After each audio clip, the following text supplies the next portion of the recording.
Now, you know I love to get focused on getting better together here at noon. And while it's feeling pretty nice right now, we know once the state fair rolls around, that heat, it can be brutal. Why do you think I got my hair in braids? Okay, that's especially true for our older generation who are at heightened risk for heat-related illnesses. And today we have Dr. Michael Stockman, the Chief Medical Officer of United Healthcare Medicare and Retirement of Minnesota.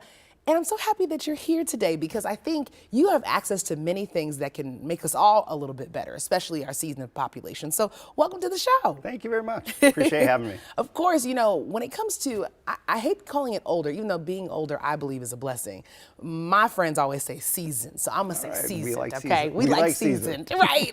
So how does our seasoned community stay more safe, especially when it gets hotter and hotter outside? Yeah, you know, so the senior population really is at a higher risk of developing heat-related illnesses. And you might ask yourself, well, why is that? Why would an older individual, you know, have that? Really the issue is they don't sweat as well, as efficiently as what a body that is younger does. And so that's the biggest reason why an older individual doesn't regulate their body temperature. I had no idea. Yeah. I mean, I know things change, you know. I mean, my knees when it rains. I know that changes, but it changes a little bit of everyone. Okay, so let's talk about any other medical conditions that are heightened or they're at heightened in danger for, especially when it gets warmer outside. Sure, you know, so obviously it's, you know, the heat stroke, the heat exhaustion, things like that. But also, you know, when we do have bad quality air and weather, that can also contribute to people who have COPD and asthma and things like that.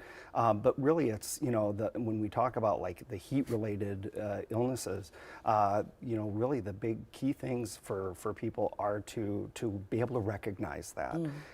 And so I really encourage people to understand like what is heat stroke, you know, what is heat exhaustion? Because, you know, if you're experiencing that, you definitely want to know what the next steps are, how you can treat yourself. I love that you brought that up because power is in knowing. I think sometimes if we go about it fearfully, I remember talking to my grandma about this all the time. It was when she stopped being afraid that something was going to happen and she felt empowered because she knew how or what things were, that she was like, you know what, we are going to Jamaica and we are having a good time, okay? So talking about those who really want to stay active, and I know a lot of people out there, they do continue to stay active into their age as it continues to increase.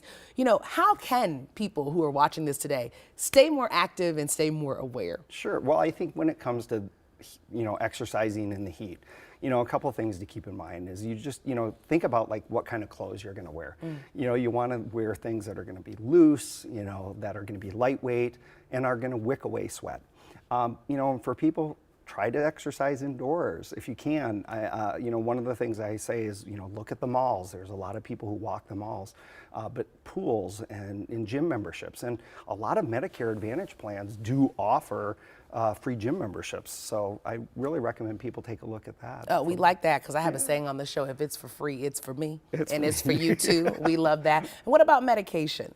Medication. So, you know, again, medications and chronic medical conditions also can contribute to our body's ability to regulate our temperature. And a lot of seniors have chronic medical problems. They also take a lot of medications. And so it's really important to understand what medications you're taking and have those conversations with your doctor if you have concerns about exercising, particularly in the heat. I'm a person that's always cold, but there is a skill to warming up and cooling down, yes? Oh yes, absolutely. You know, I mean, and when you're exercising outside, you know, you want to take frequent breaks. You want to be in the shade. You want to make sure you really stay hydrated is extremely important. You know, just don't wait until your body says, oh, I'm thirsty, I need a drink. You know. Be proactive. Be proactive. Man, just take it by the reins. That's what I'm hearing. That's right. Doc, thank you so much Thank for you. being here, making us a little smarter in a short amount of time. And of course, we'll have all that you need at care11.com/noon.